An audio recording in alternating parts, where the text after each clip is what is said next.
Ladies and gentlemen, let's get ready to rumble!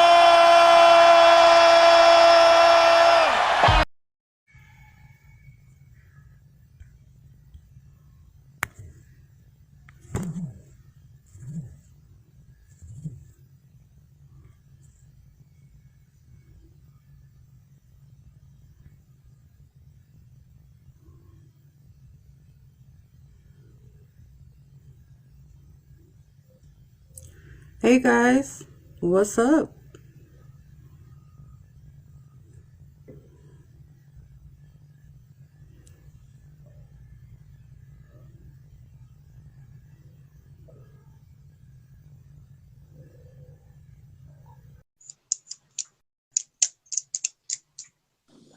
This is where I put my phone up.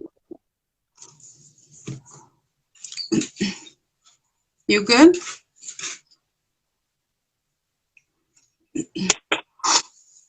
I already know people are going to bother me. Hi!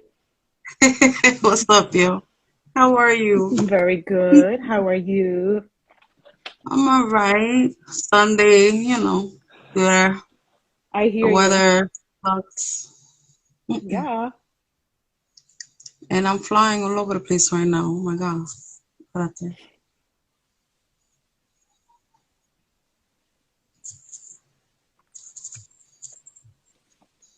Let's move this just a little so you can see Lebe.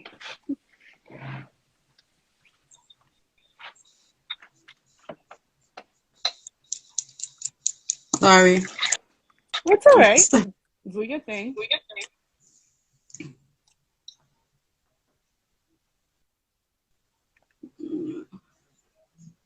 My screen. I fucked my fucking phone and I'm using a notebook, which is being a pain in the ass. Okay. What's up, everybody? Thank you for joining us. What's up, Big Sal? What's up, Jay? Everybody? Definitely converse with us tonight. You guys know the deal. You comment a question, we will answer you during the podcast. What's up, my BMF Army? You already know it's your favorite Jedi, BMF Goddess. I'm welcome tonight to the BMF stage. My co-host for this evening, Emily Awesome. She is the longtime girlfriend of wrestler Matt Awesome. She's a fellow strong, beautiful woman who is in a relationship with a wrestler like myself. So she totally understands, what that's like and all that.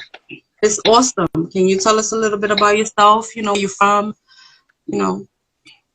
Okay. I mean, that's pretty simple. I'm from the Bronx, just like Matthew is. I was born and raised here. My stepdad was in the army, so I traveled a lot. I have two siblings. Right now, I'm in a leadership role in Mount Sinai, which is very, very difficult these days, especially with the surge in COVID. But I mean, that's pretty much Oh my what I can gosh, say that's for a whole now as far topic as here. introductions. What that's like. Are you nervous, like going to work every day? No, not anymore. What actually does give me anxiety is actually commuting, which is the subway, but actually being at work, no. That's good. Hmm. So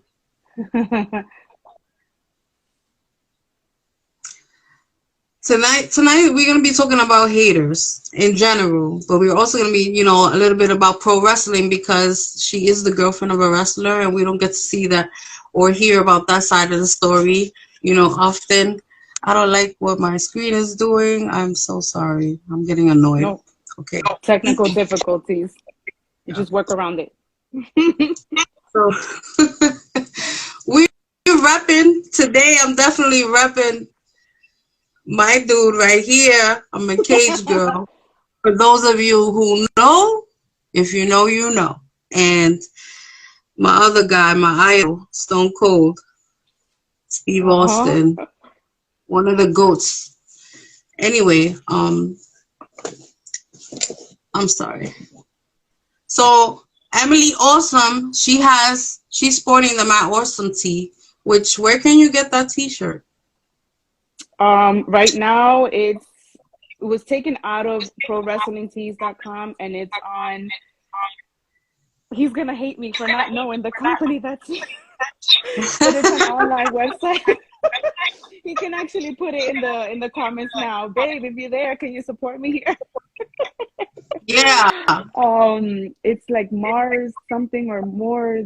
Se me olvida. Honestly, honestly, like a lot of like what Matt does, I'm very interested in, but I have a lot of things going on for myself that it kind of has it's very difficult for me because I'm not like a seasoned wrestling fan. Like the most fan I've ever had like background is that my cousins used to put wrestling moves on me when I was a kid, and we knew like the mainstream shit like WWE, but more I'm learning more and more as I'm with Matt. Like we're gonna be 3 years in April. There you go. Whatmaneuver.com. Really? Yeah. Oh my gosh, that's awesome. And I feel like you guys been together fucking like married forever. It feels that way. Only it definitely does feel that way because I get it and he gets me.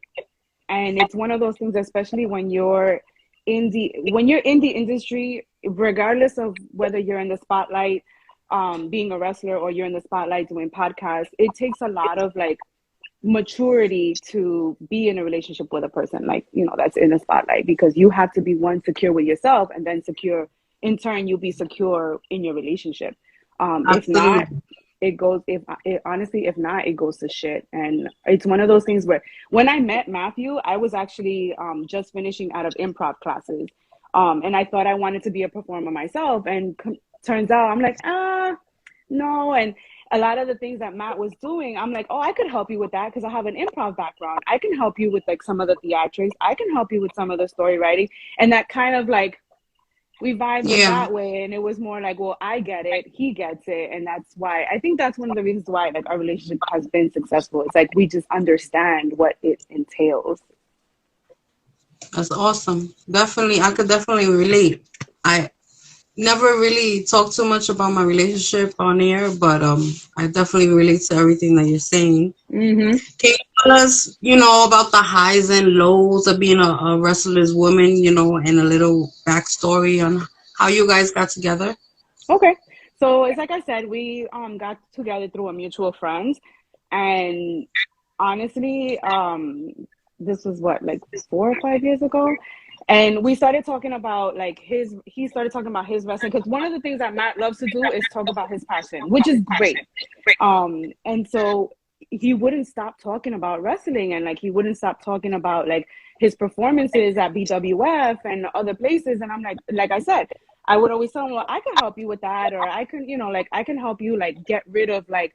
So I think there was a time or a period of time where he was really struggling with like getting the heel out of him. Like mostly people see him as like a genuine nice guy, especially on a performer, and I'm like, you don't look scary to me.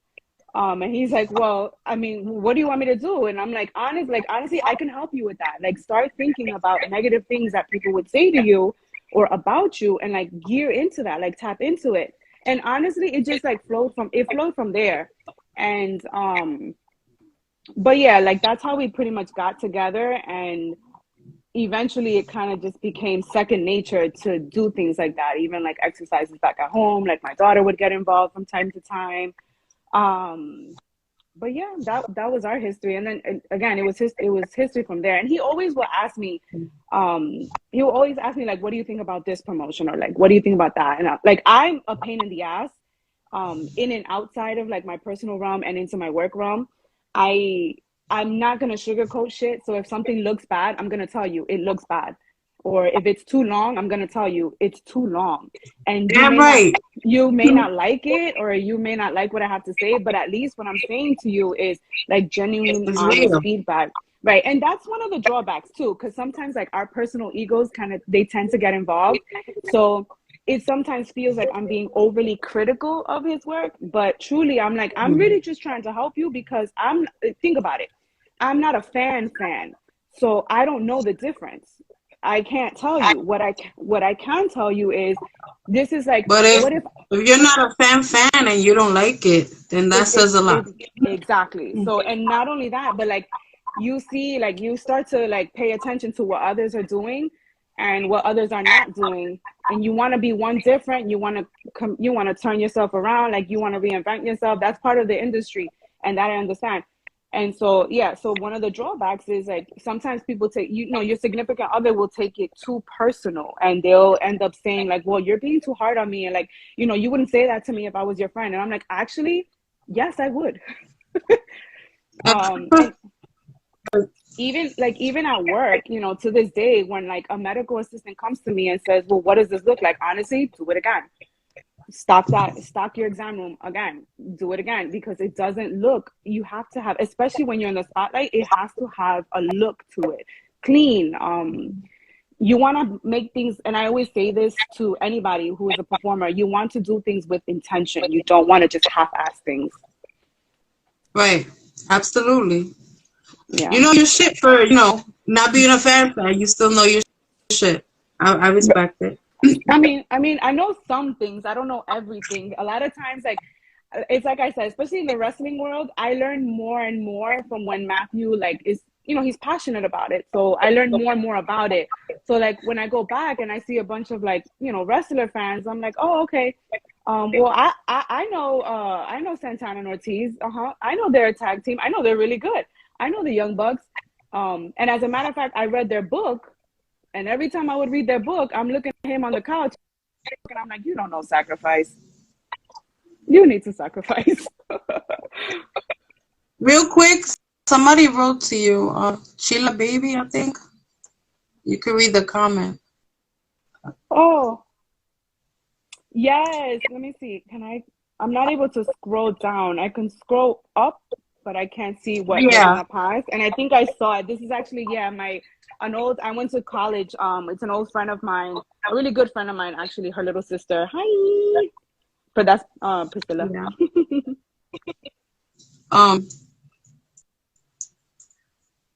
I've always been a fan of indie wrestling since I was young. All my teenage years, I used to go to shows and all that. And I knew a lot of people, on the scene. And I had a lot of mutual friends with Chris. Mm-hmm. And I remember I actually got cool with his tag team partner Whiplash first, and we was mad cool. Like I felt like he was a brother automatically, Mm-hmm. And I mean, it's then a benefit. A little bit of time passed, and I noticed some posts that Whiplash will post of him and Chris Cage. So I noticed one specifically that I was like, wow, who is this guy? He's good. Mm-hmm. And then I went and I sent him a friend request. I'm not the type. I was like, oh, he's good looking too. But I'm not the type of, chick that just, oh, he's cute, let me talk to him. Mm-hmm. So, we just had each other on social media for quite a while, and we never talked or anything. A few months prior, I had gotten out of a really shitty, horrible relationship. So my mind was just on flirting and having a good time, Yeah. And it be like that. One day, he just hit me up talking about a business proposition so I could do some advertising for him. And, come to find out later, it was just a ploy to try to get my attention and talk to me. And it worked. It worked. We both started flirting right away. And, it was like definitely meeting the male version of me. We're 2 weeks apart in birth, and we're both the same sign, and he's definitely the male version of me. Oh my God. Which is why the passion is so strong, but also, you could bump heads really hard as well. Absolutely. Yeah, I think with Matt and I, it's the complete opposite. I'm not as, him and I have two very different personalities. They're not that different, but they're different in a way where they're complementary almost, where I have more of an introverted, like I see myself as an extroverted individual, but I have more introverted tendencies where I like to be home. I like quiet time. I need to be alone. Yeah, where Matt, where one of the benefits of having a wrestler as your significant other, and his, you know, at least Matthew as a significant other, is it's one of those things where it's like if we want to go to a social event and I'm not 100% feeling it, he takes the lead and I follow his lead, and vice versa, where I'm like, all right, you're the talker, so you go ahead and like explore, you go ahead and social, I'm right behind you, like you tell me what you need, I'm right behind you. And versus like me, where I sometimes come off as like standoffish, or like, oh, she's rude or she's nasty, and I'm like, honestly, I'm far from that. People don't really know me, you know, but initially people think like, wow, like she doesn't want to talk to anybody, she doesn't want to socialize. And me, I'm very observant. I'm looking at what you're doing. I'm looking at your body language. I'm paying attention to your tone. How you talking to my man? You know what I mean? If you're being disrespectful, I'm gonna grill you, you know, because you're being disrespectful. Am I initially going to like speak, like be outspoken? Hell no. Because that's how assholes will like use that shit against you. And they're like, oh, look, you see how this girl is, you know. And at the end of the day, I also don't want to do or say anything that's going to jeopardize him in like his industry, especially if it's around his guys or around people that he respects, right? So I don't want to come across as like the nasty individual. I'm just gonna sit quiet and like be observant until, you know, you ask me, or if you come at me, I know how to defend myself. Right. And a lot of times when you speak the truth, people don't like it. I could say that from knowing Matt, which he definitely has the right name because he is awesome. He's an awesome guy. Yeah. I've seen you at shows, and I'm the social type, but I'm also, you know, and there were plenty of times where I just wanted to be like, hi, how you doing? But some people, you know, like their personal space, and I didn't feel comfortable to do that. I was like, I don't know. Some people, for real. Yeah. But I always wanted to say hi to you, and now I'm glad that we're cool now. But I totally get that. I mean, it's long overdue for sure. I vibe into the room as well, and like I said, I'm very social. I talk to strangers all the time and spark up conversations, but I definitely am like that in social settings as well. So whoever doesn't understand that or thinks that you're a bitch or whatever, fuck them. Honestly, I mean, it's people always have something to say. If you think about it, and it be the dumbasses that don't even know what the hell they talking about, that you're like, what? Yeah. So, you know, one of the topics tonight at hand are that of the haters. You know, we all have them. Yes, often the most kindest, nice person as well. Wrestlers, of course, go through this as well, because anything that involves sports or competing is automatic grounds to have haters, or, you know, the undercover fan, as I like to call them. Oh yeah, because they are your biggest fans. That's not just a line or a quote, guys. That's probably the realest shit you've ever said. Like, honestly, like when you have honestly, having haters is not like a negative thing. Like, sometimes you have to use that to leverage yourself. There's a reason you have them. Right. And you could have them whether I feel like everybody has a hater or two. And again, it's not a bad thing. I think the important thing to think about is, and to really understand, is like, because that person is a hater, that doesn't necessarily, that's not a reflection of you per se. Like, that's more so a reflection of them. And you should keep them close, because you really should be in, like, for me, like, a hater is not necessarily a person that's hating on me, but more so on like my skill, like what I have to offer, what do I have to contribute. And again, like when I have haters at work all the time, especially when you're in a leadership position, you encounter them. Everybody wants a little attention of you, and it be the people that like really envy you the most, where you're like, Dito, like, come here, let me help you out with that. Like, you know, I could help you, and it's like, or not. If you don't want my help, then you don't want my help. But we could either collaborate and work together, or I could let you fend for yourself. The choice is yours. Facts. So, why do you have haters?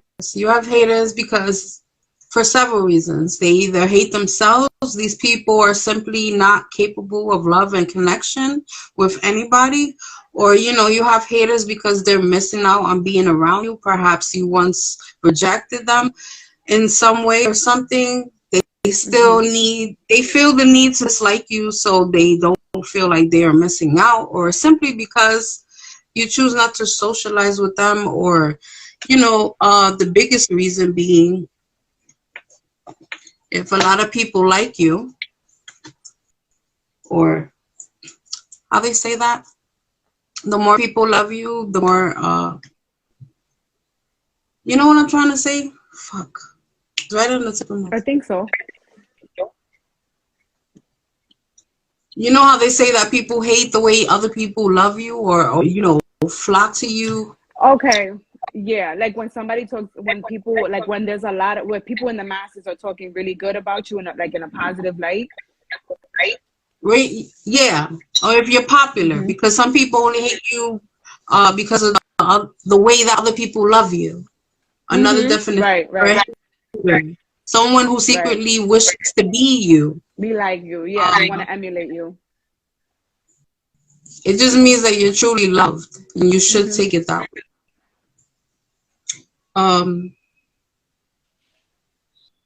You have haters because you did the work to, excuse me, because I'm reading my notes. You have haters because you did the work to improve on your life. Your haters don't want to put in the effort to improve their life. As a result, your success reminds them they are not willing to put in that effort to succeed. Plus, your presence reminds them of all that's wrong with them and what's missing in their life. So they hate you. And this comes natural. Hate is definitely, that's a thing that's taught as well. But to be a hater in that sense is something they just manifest within themselves and their insecurities. Basically, the ones who are against you believe in your power the most. Yep. Yeah. I mean, you have hate. I'm sorry, go ahead. No. I was gonna say, like, there's two things that, there's a few things that, like, honestly, like, you're gonna have haters, right? And what's more important is how you carry yourself. Because you could do one of two things, or one of three things. You can glorify them or entertain it, or you could take it personal, beat yourself up about it.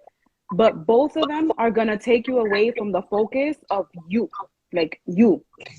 And what's more important to say is, like, don't give a shit about, like, what your neighbor's doing. You maybe if they need help, sure, but, like, give a shit more so, like, you have to be in competition with yourself. Like, don't, like, hate somebody because of what they doing or what they not doing, yada yada yada, because it's very easy to do, and that's society, that's the culture that we live in, is that it's very easy to, like, just shame someone, talk shit about them, whether they're doing something right, whether they're doing something wrong. You damned if you do, you damned if you don't. But at the end of the day, those two things, like, you glorify them or you take it personal, it's gonna take your focus away from what's important. That's you. What you never do, what I never do, is I never take any of that shit personal, because again, it's gonna take away my focus, and I can't entertain it. But what you can do, especially when you move up on the ladder, I'm in management, so naturally people are gonna wanna, like, break you down, and not realizing that you put in the work. Like, I literally, my corporate story, I started out as a front desk person. While I was a front desk person, I was in school to be a medical assistant. I became a medical assistant. And I decided that I wanted to like be a supervisor. So I emailed my boss, my manager, and I was like, I want to be a supervisor. And she was like, well, you can't do XYZ. You need a license for XYZ. And I was like, okay, cool, no problem. So I literally did the work without being asked. And I was just like, I'm going to do this, I'm going to do that, I'm going to do it. And I did it. I took the initiative and I did it. And I made I made my boss's life easier.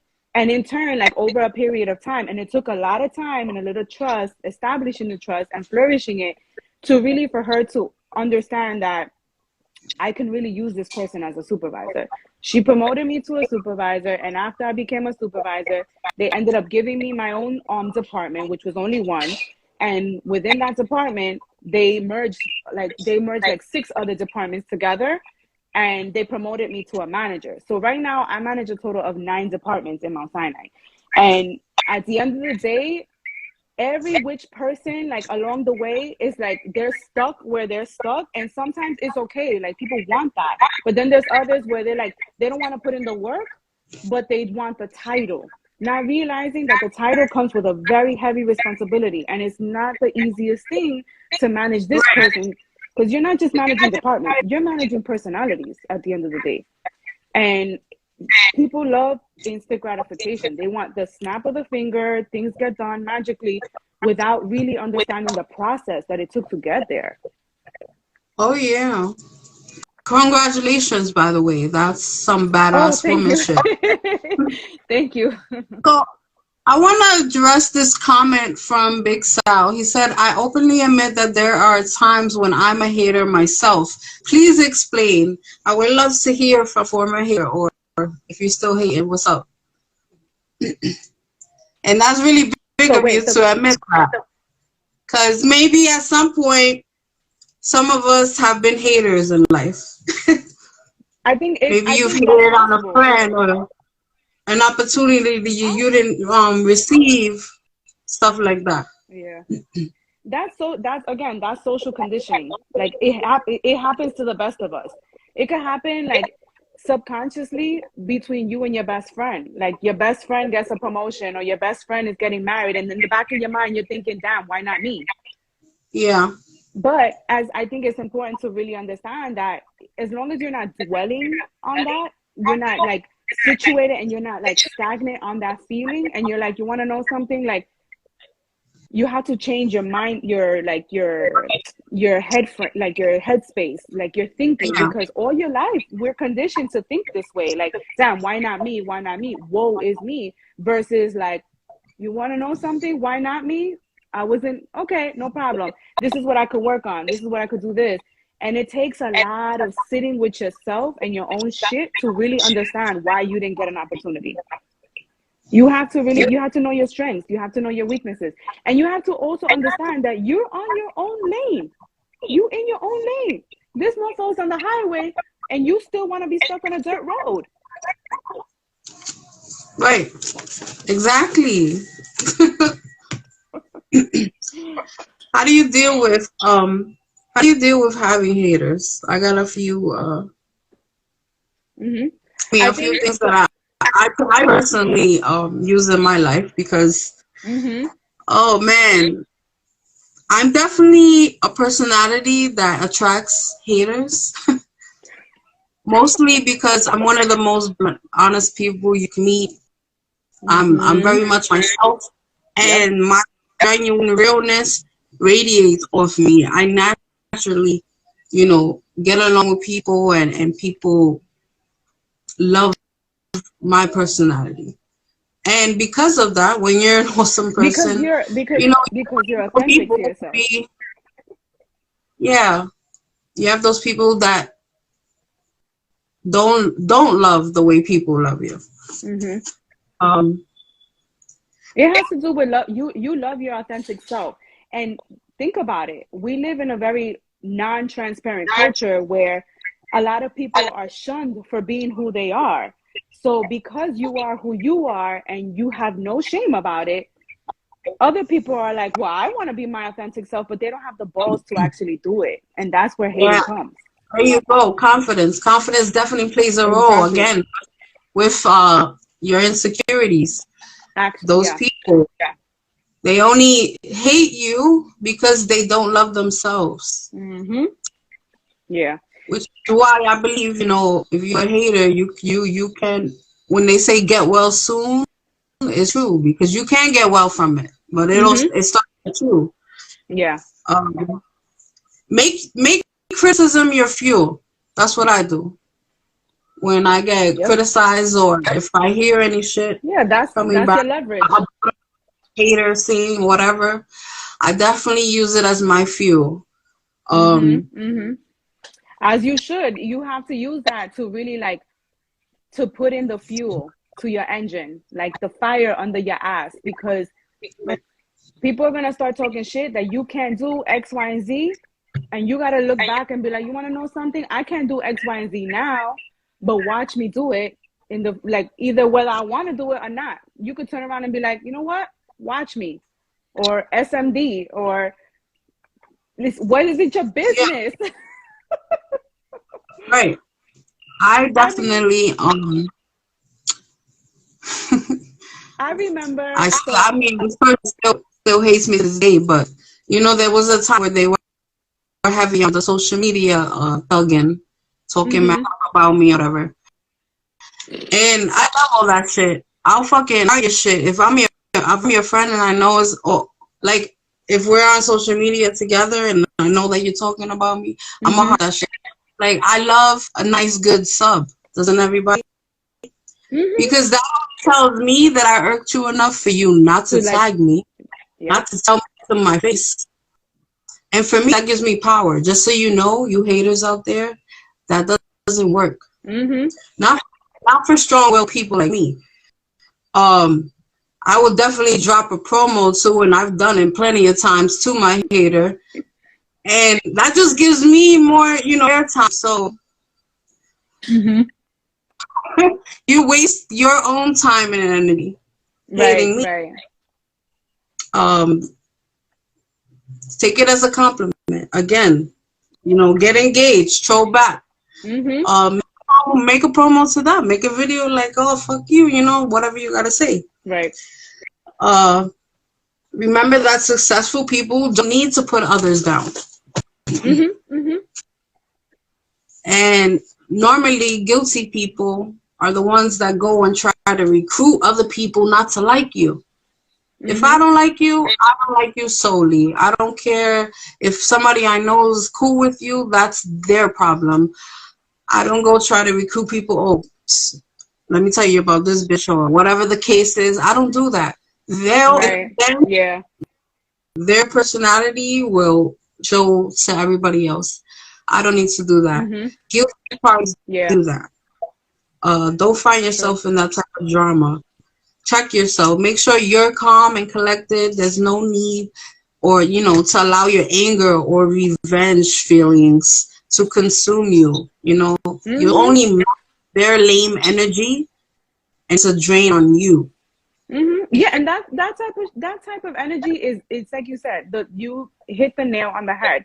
It's draining. Like don't anybody got time for that bullshit. Like honestly, like in my mind, like the way I deal with haters is like like she needs a hug or he needs a hug because haters Yeah. come in all sorts of shapes, forms. Like it could be your own family. Not to say that's the situation with me. It's definitely like for me, it's not that I know of. But I'm getting there.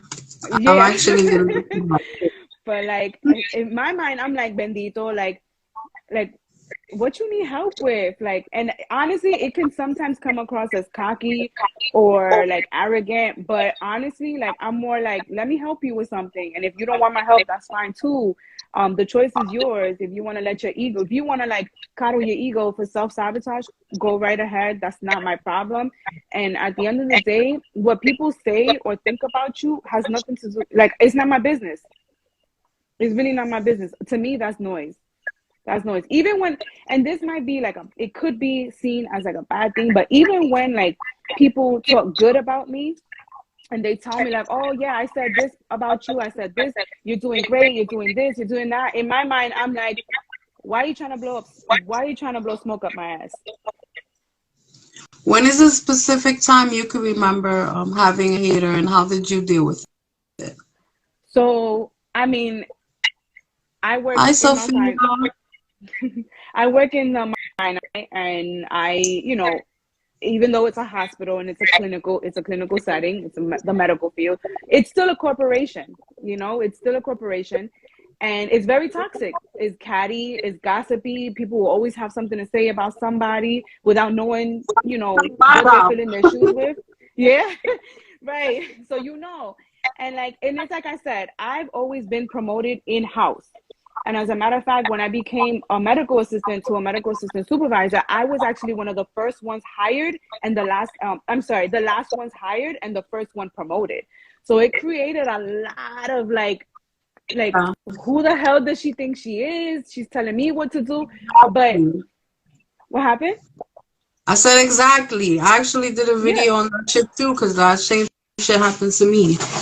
And my advice for those people who get upset because, oh, they're new here, but why they getting promoted? Step your Mm-hmm. fucking game up.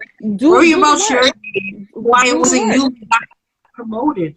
Right. But the thing is, we also live in a society, like we live in a culture where it's like you have to like know your worth, and of course you have to advocate for that, right? Know your worth. Well, I don't get paid enough to do that. Yada yada yada yada. Sometimes you gotta like take that out of your head temporarily, take it out of your head so you can get places. And one of the things, like I said, that I did was I made my boss's life easier without her asking me. I would always, and like people saw that and they're like, well, why are you doing more than your pay grade? And it's like, honestly, because I want more pay and I want that opportunity. I want her to see that, wow, Emily is actually a benefit versus a freaking burden. I'm helping the organization. I'm helping her for the grand scheme of things, not for the short term.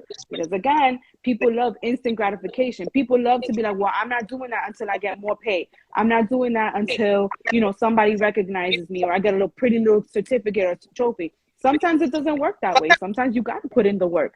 You can't have instant gratification. It's at least not for the grand scheme of things. Right. Absolutely. Matt says he comes from self-doubt. Facts. Mm-hmm. Yeah. Yeah, it really does.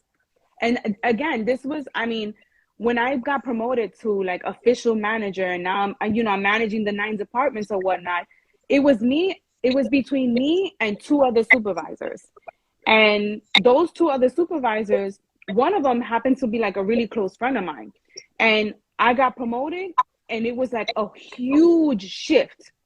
And in my mind, I had like imposter syndrome going on where I was like, why was I promoted? Like, can I carry this responsibility and can I carry it with like poise and grace? And I had like a lot of like doubt for myself. And I'm like, damn, like I could either use this doubt and like channel it into like a productive energy, or I could use this doubt and like, woe is me, right? Of course, I chose, the first, and I'm like, I'm not gonna let this shit get me down. But I had my peer that was also a supervisor, and she was just like, oh, I don't want this position. And it was all about her and the position. She was given like a clinical role. And at the end of the day, I was willing to help her because I had so much experience in a clinical role. And I'm like, okay, like I'll help you. Let me know what you need support in. And I still, to this day, because this person is still in my department, still to this day, I will always help her. Even when my ego is telling me, fuck that bitch. When my ego, Right. like, and it is my duty to support like the people within my department, because then it's a poor reflection of me as a manager. Because if she doesn't know how to do something and I'm delegating to her how to do something, then it crumbles. I failed her as a leader, whether I personally feel like Yeah. I'm okay with her or I personally feel like, wow, she's doing great. It doesn't matter what I personally feel. What matters is if my practice is meeting the expectations for productivity.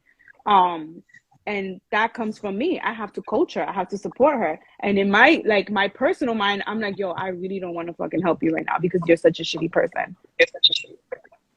Ah, that's deep, man. And it happens so often. It's sad, honestly, especially when it's women. It really gets me because I'm such a firm believer in women empowerment. Or that goes for guys Empower, too. yes, Shouldn't be like hated bring it about it, together. but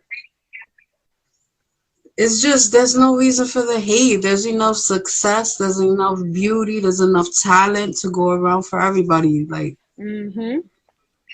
Right. it's senseless shit. Especially when it's people close to you, like you mentioned, family. I definitely have that Mm-hmm. issue with the family. And I've had that issue within, people that I call my sisters that aren't blood related, and it hurts the most, of course, when it's Mm-hmm. the people Oh, you closest. feel you feel betrayed. You And feel like, damn, really? Like we're not that cool for you to like be absolutely, happy? especially for me because it's my own, sister. But Mm-hmm. what I'm about to say will probably be frowned upon by most people. But all I can do is be real, and this is just how I feel about the matter. Being everybody's situations are different, and I Mm-hmm. definitely encourage you if you can to try to work something out, especially if it is a family member. But there are cases where you cannot. Right. Hence my case. And I feel like you should keep as much distance between yourself and a jealous family member as possible. Trying to make them like you is in most cases, is a complete waste of time. Uh, I get that most people consider, staying away from one's family bad advice, but I don't believe that anything toxic, no Mm-hmm. matter if you guys have the same blood running through your veins, is good for you or your life. And guess what? I'm way better off. Um, I don't blame people who feel that way. They probably come from loving families, and they find it difficult to understand why some family members can't Mm-hmm. get along. After all, family members are supposed to love each other unconditionally, but Mm-hmm. I have no exact. Everybody's situation is different, like I said. So Right. that's Yeah. how I see it. Have you ever gone through that? First of all, With like family members? yeah, Not honestly, not necessarily like hate from family members, more so like demotivating. I don't think the like I mean, particularly from like older members in the family where they're like because certain things didn't happen a certain way for them, they want to try to right, like hold you and anchor you down and try to prevent you from doing what you want to do, what you genuinely want to do. And in their mind, they're like, well, and this is mostly, I feel like this is a common thing for a lot of like Hispanic, Latino communities where like the older generation is more like, well, why would you want to do that? Or you sure about that? Like, what about this? Or what about that? And it's like, well, no, this is something that you wanted to do, but this is something that I want to do something different. And then they try to demotivate you in that way, but not to say that any of my family like was haters, to my knowledge, not really. But then again, sometimes I'm tunnel vision and I don't really pay attention to the noise, and it's like, pues whatever this person thinks about me, ni me va ni me viene, because I'm gonna still push forward. yeah. Um, And sometimes you gotta love them at a distance too, if you think about it. that, Like that you too. gotta be okay with it. You gotta accept them. Like you not necessarily have to, you can accept them, you don't have to accept them in your life actively, if that makes sense. Like Um, you could love them from afar. If they say hi, you say hi too, whatever. You could be cordial while also being secure in your own lane. um Pero sometimes you don't a lot of times when stuff like that happen, like when you have a hater in your family or you have a toxic family member, sometimes it's just best to let them be who they are, because they're never going to really change, unless right, it's on their own accord. But it got nothing to do with you as a person. At the end of the day, like if you love them from a distance, then that's fine. That's fine. right, exactly. Mm-hmm. Definitely translate, like I said, to the, sports. I know that my boyfriend has haters, and I know for sure that people hate on Matt as well. So Oh, guys do it too. It's not just us, not just us girls. Um, and they deal Oh my with that. God, that is so funny because like Just not as they in sure most do. cases as females. Yep. I remember like Matt, like honestly, Matt tells me a lot of like the chisme, right? And I'm like, I'll look at him and I'll be like, that sounds like that motherfucker's a hater. Like, he'd be like, I guess, yada yada. I was like, nah, like honestly, this person is not, no es para ti, is what I would tell him. Yeah, Esa persona no es para ti. Plain and simple. that person's not for you guys. That person is not for you.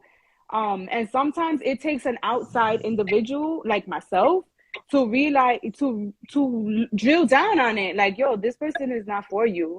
They didn't. And I'm like, deja de estar like yap yap yap, and put more attention to what's really going on. And again, I'm an outsider, so I'm like, I see it. I see things from an outside perspective. Right. And honestly, Exactly. like when things are too close, you can't see them so clear. You almost see it like I wear glasses, so if I see things too close, like you're not gonna get the whole picture. You have to move back, Yeah. further back. You have to separate yourself. And I would tell him like, yo, esa persona no es para ti. And it's not even like, because some people and a lot of like the people in the industry, in the wrestling industry, I mean, watching this will probably be like, yo, she's placing, or anybody, like even family members, oh, she's throwing in a bad bug in that ear. I'll be like, not really, because there's people that are toxic individuals. They don't even realize that they're being toxic individuals. They don't know it. And it's not my place, especially if it's his social circle, it's not my place to say anything within the forum. But it is my place to protect him and to tell him like in private corners and say, by the way, this is what I saw. This is what it looks like to me. It may not be the case. Only you know that. But this is how I'm seeing things. This is what the perception. I'm thinking about having a podcast with one of my haters, you know.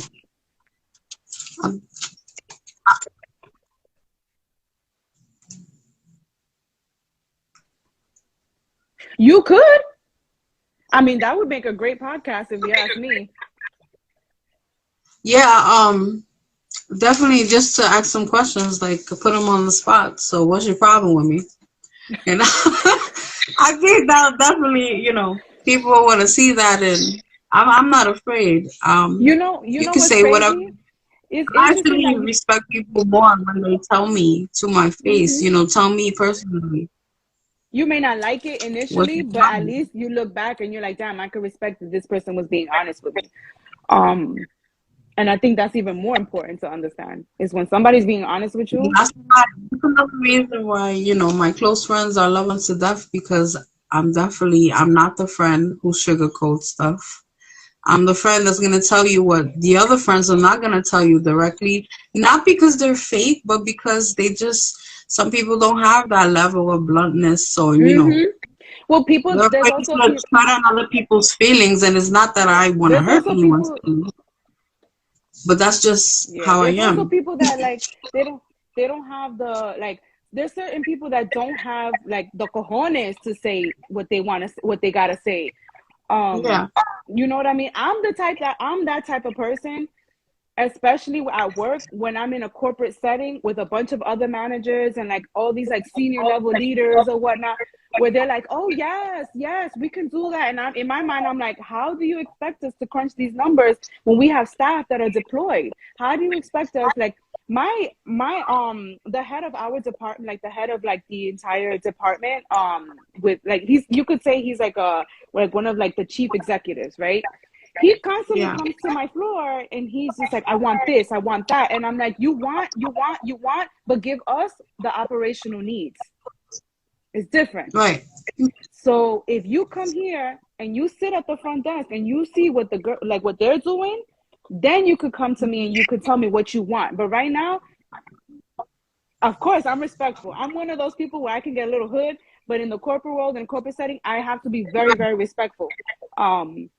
And I'll tell them, and listen, and it's okay. And this is what I tell people, like, in the industry, and this is something that I tell Matt too, where I'm like, you know, just because you disagree with someone, especially someone that you see as a mentor, doesn't mean that you have to be disrespectful. You can say, you know, I understand how you're seeing things, but this is how I see things. And that's you telling that person you don't agree with what they're saying. But at the end of the day, you're trying to get into a collaborative mode where you don't want to disrespect them. You don't want them to feel disrespected. At the end of the day, you want to push forward if you want to push forward together, then even better. But a lot of times you know, I'm not the most agreeable person either. You know, I can't yes people to death. It's just not in my nature. Right. I love that I got to know that about you. I respect you even more. I mean, and I do that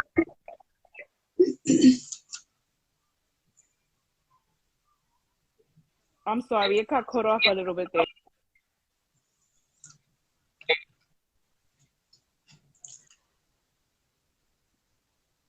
Well, I want to thank you for being tonight. Definitely would like it if you return sometime. You have a lot of interesting. I would love to return. And you have a brain. I like that about women. Thank you. Guys, follow her. You want to just shout your social media real quick for the YouTube watcher? It's pretty simple. It's Meet Your Zoloft with a U-R. So MEETUR Zoloft, ZOLOFT. For anybody that doesn't know, who always questions my handle for Instagram, Zoloft is a happy drug. It's a drug that fights depression and anxiety. So me, I like to think of myself as that positive person in anybody's life. Like, I don't want to drain you down. Like, I want to bring you up. So yeah, Meet Your Zoloft. Yes, you do know how to choose the map. And we miss you too. You gotta come back. Maybe next time the both of you could join us. I'd love it. I mean, he's gonna talk everybody's ear off, but I'll probably get in like one word in. I love it. But thank you so again much for the opportunity. And thank you everybody who joined us. You already know BMF Goddess on YouTube. Please subscribe, and may the force be with y'all. Good night.